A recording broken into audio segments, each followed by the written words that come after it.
Bismillah ar-Rahman ar-Rahim. This is the Microsoft Access database lesson. Microsoft Access is used to store and organize the data in a database format. You are not using Microsoft Excel as a spreadsheet, and you are not also using Microsoft Word as a word processing application, and also you are not presenting in a Microsoft PowerPoint. The database is somehow different. You are organizing your data in tables. Then when you need to generate any kind of reports, you normally make a query which is reading from the tables. So the basic parts of Microsoft Access are tables in which you are storing and organizing your source data, and queries which are reading from this data, and data entry forms which allow you to make the data entry in a form view. It looks like you are having an application and you are entering data through programming interface, not through table.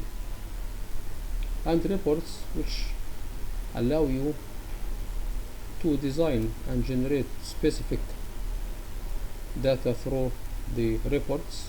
Then you can export this report, for example, to a PDF format and send it to somebody else. So you are showing the results from your database through a PDF file as a report. So let us go to a new database, blank database. When you go to blank database, you see that you are getting a blank table. The table is the basic unit in the database. When you design a table, you have to specify what type of data for this table. You can also import tables from other applications such as Excel and Word and text file and other formats, and you can also use copy and paste directly to establish the table in Microsoft Access. So let us now have a look to the design view of the data table. When you click on the design view, you will see that first you have to save this blank table. Say that we will call it sales representatives. And once you go to sales representatives, you see that this is the design view. Now it's allowing you to type the column name. It's called here a field. Then specify the data type for this column. So for example, when you come to the first field, you see that it's coming automatically as an ID, and the data type is auto number. Say that we want to type sales ID, means salesperson ID. Now when you go to the data type, you see that you have a lot of options. So once you click on the data type which is opposite the field or column name, you see that you have a variety of data type. There is text, memo, number, date, time, currency, auto number, yes, no.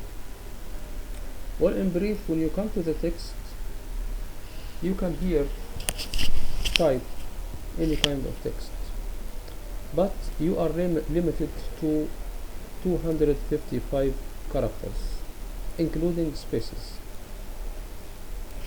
When you come to memo data type, you see that the memo is allowing you to also type a text, but it is not limited to any number of characters. At the same time, there are two options when you are using the memo data type. You can use as a plain text, which is normal, you are just typing text, any kind of long text as a memo. The other one is a rich text. The rich text is allowing you to format and use different font colors and size, so it looks like you are formatting the text, like if you are using Microsoft Word or PowerPoint and you are making different formatting. So practically you can even type letters in the memo data type as a rich text format.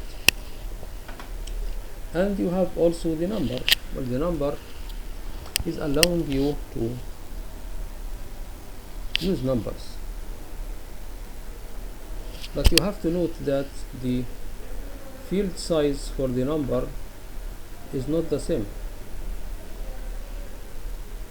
There is long integer which is coming by default. The long integer will round any number. For example, 4.5 will become 5. So if you change it to single or double or decimal, it will allow you to type decimals. There is also date and time. Date and time is very important, because if you need to type any kind of date, you have to specify that this kind of data is number or date. It's not like you are just typing text. If you type text, date as text, it will be accepted as a text, but you won't be able to perform queries that generate reports based on the date data type. There is also currency, which is the currency is a sort of number, but it's showing the country's currency as per the system. There is auto number. The auto number will generate incremented numbers automatically, and there is yes or no. Yes or no. So for example, new stuff, new student, new subject, yes or no. And there is only object, and there is hyperlink, and there is attachment. The attachment is very important. It's allowing you to upload files to Microsoft Access database. And there is calculated field, which is allowing you to make some calculations for other columns. For example, if you have one column containing salary and one column containing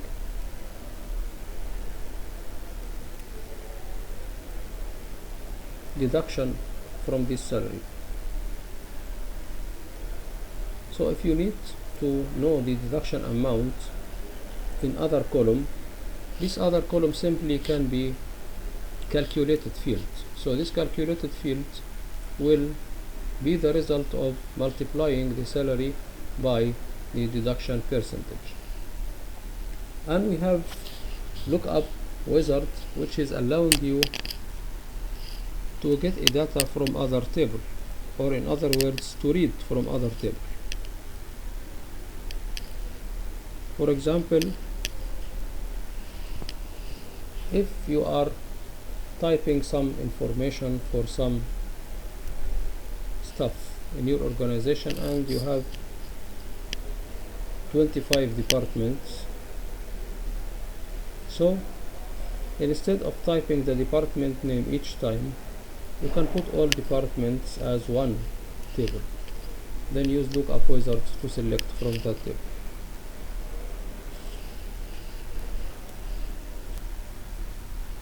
Now when you come to the sales ID, you see that has to be text.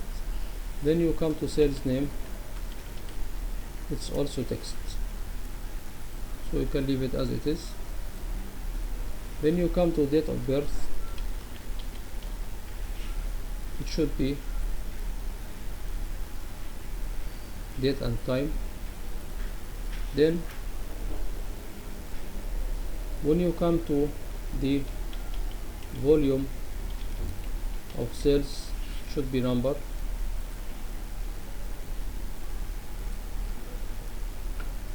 and in order to use decimals for this number, you can, for example, change it to double, then it will accept decimals.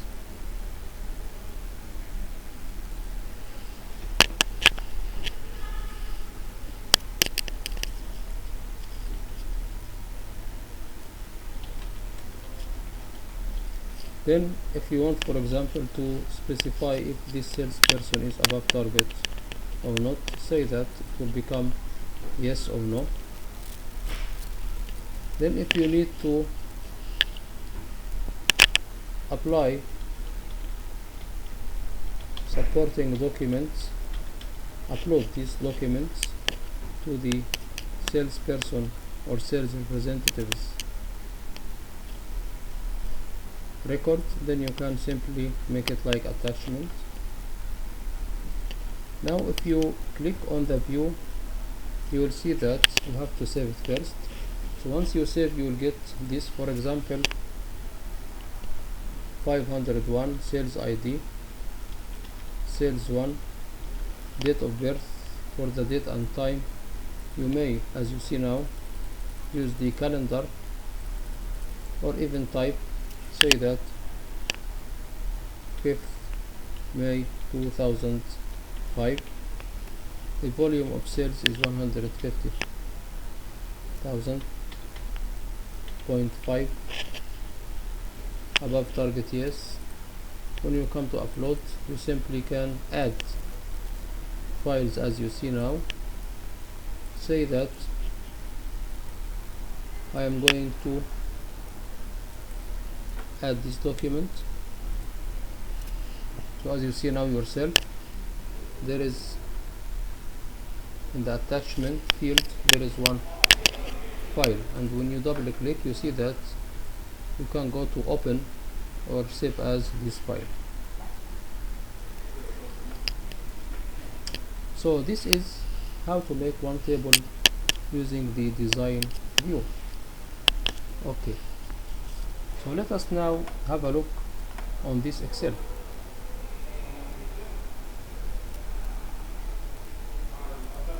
This Excel worksheet contains the sales sheet and customer sheet and source sheet. The sales sheet, as you see, is showing you the sales ID, means the ID number for each salesperson, and the sales name and the date of birth and the category and the area and volume of sales. Then when you come to the customers, you see that you have the customer ID, the customer name, start date for this customer, and the activity for this customer. And we have another worksheet. It's working like the transactions or operations sheet. It contains the ID for each operation and the sales ID for this sales volume, and the customer ID for these operations also, the sales representative name, the customer name, and it's showing the product A sales, product B sales, product C sales, and the transaction date.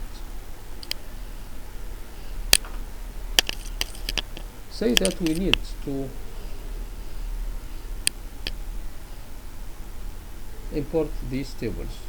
We can now use these worksheets in order to import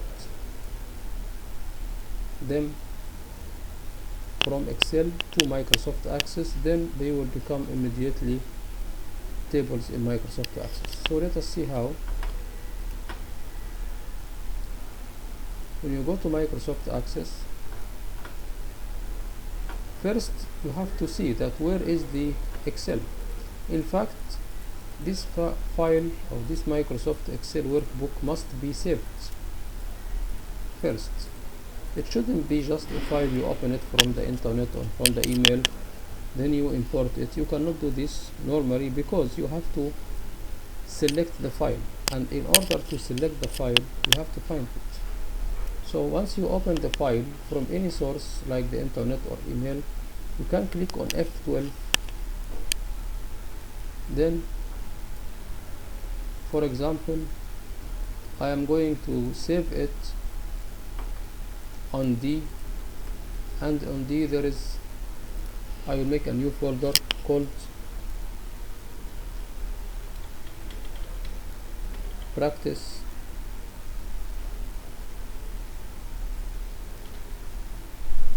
for access. Then I'm going to save it as practice file.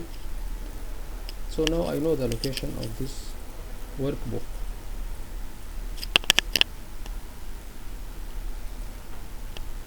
So what to do now? We will go to Microsoft Access and go to external data, then go to Excel. Then the get external data from Excel spreadsheets dialog box has appeared. We have three options here. The first one is to import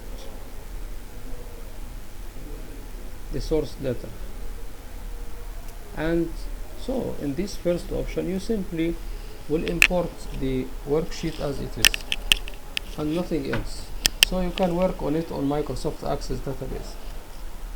The second option, which is append means that you already have a table in Microsoft Access and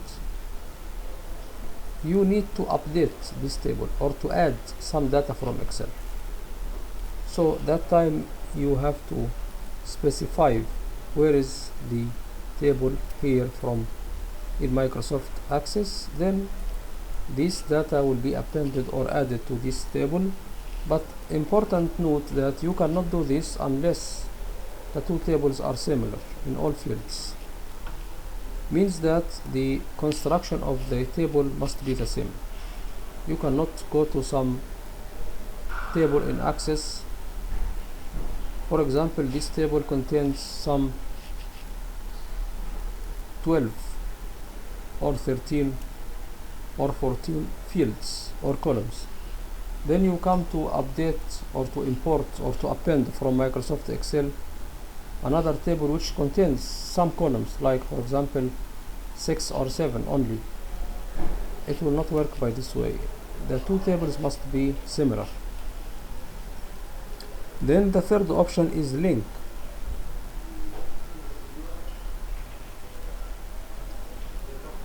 The link database is allowing you to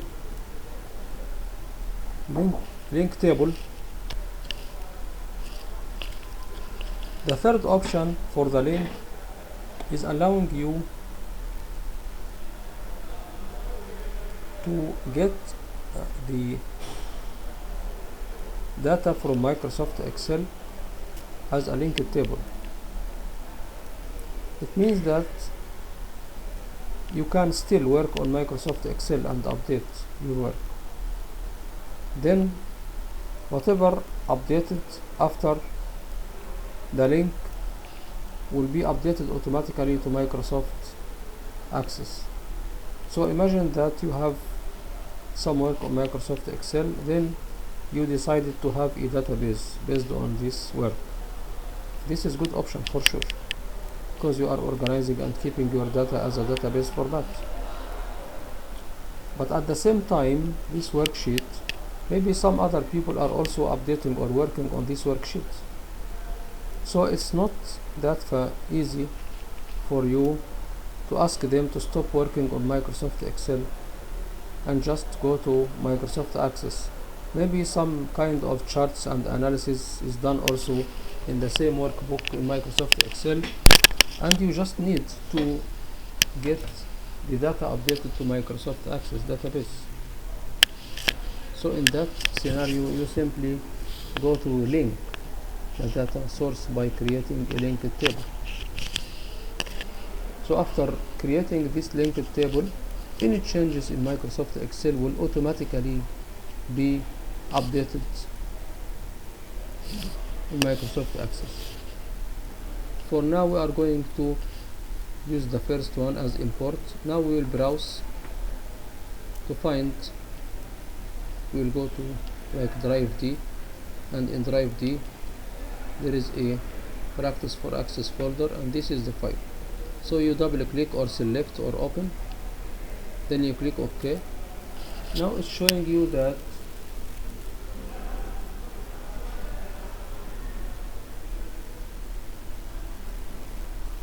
we have 3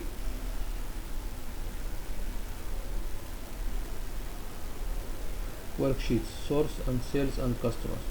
So let us import the sales. You click on the worksheet, then you see the columns available here. Okay, so we go to next.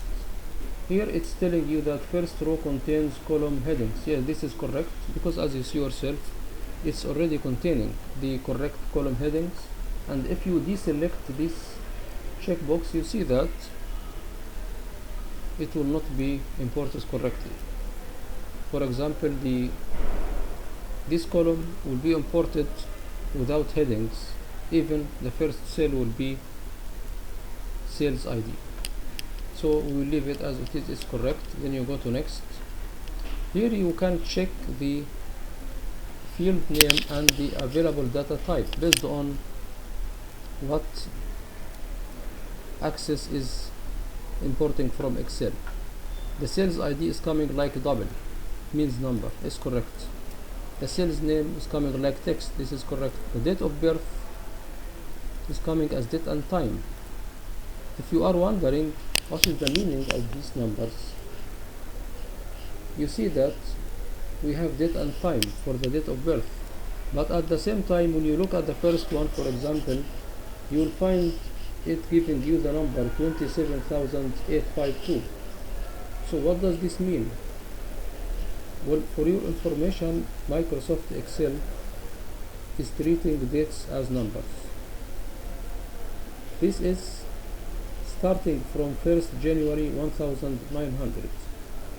So when you come to number 10, for example, it simply for Microsoft Access means 10th January 1900.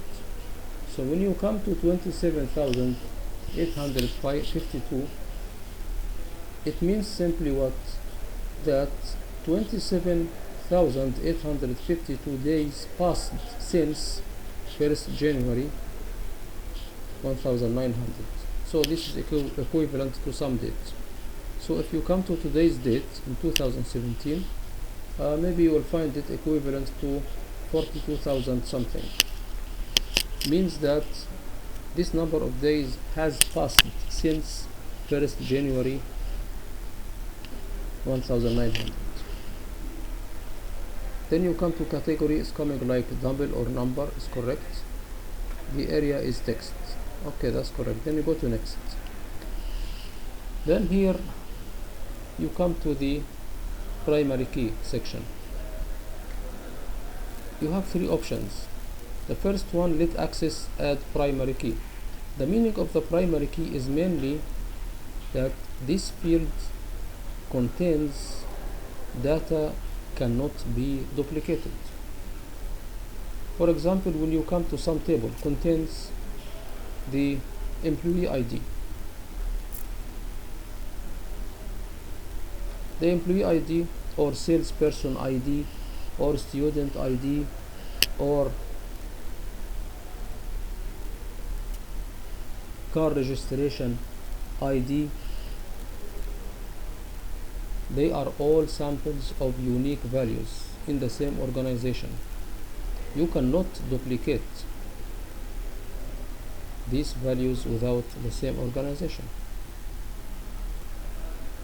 So if you have 500 sales staff, each of them will have, he or she should have their own sales ID number, or the ID number in other words, and it cannot be duplicated.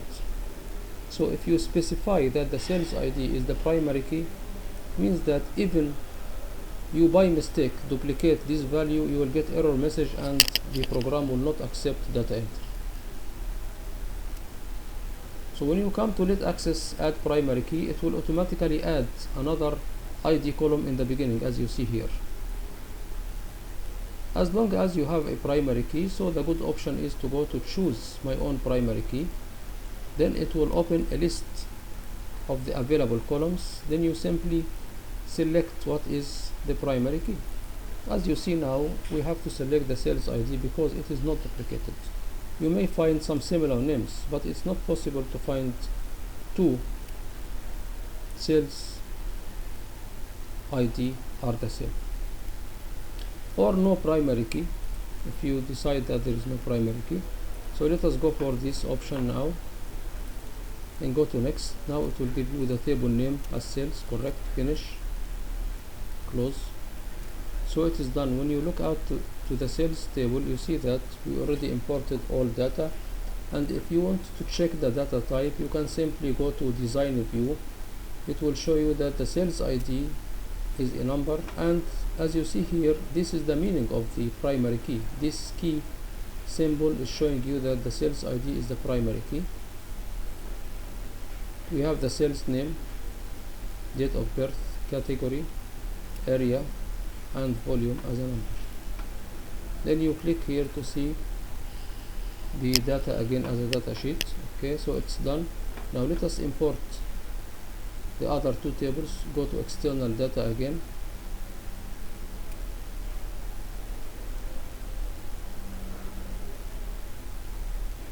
click on Excel, browse, you go to the same file, click OK. We will go to the customers table, customers worksheet. Next, first row contains correct, next, OK, correct, next. Choose my own primary key. As you see yourself that it has to be the customer ID for sure. Next, then finish, then close. So we got now the customers.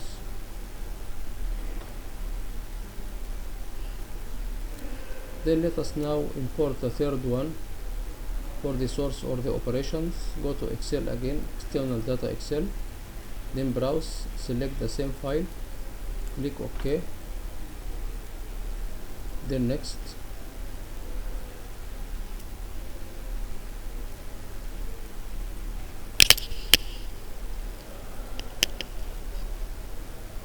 Then is correct, next. Choose my own primary key. Well, as you see here that we have now the ID and sales ID and customer ID. So please do not be confused. The sales ID in the source data is required to identify who is the sales, who have this product A and B and C sales. The customer ID is also required to show who is the customer, but the sales ID is not the primary key in the source table. The sales ID is the primary key in the sales table, but when you come to the source table, the sales ID is not the primary key. At this time it is called the foreign key. So the sales ID is the foreign key, customer ID is also foreign key, but the primary key is the ID field, which contains the ID transaction. Then you go to next, then import as source, close. So now we already imported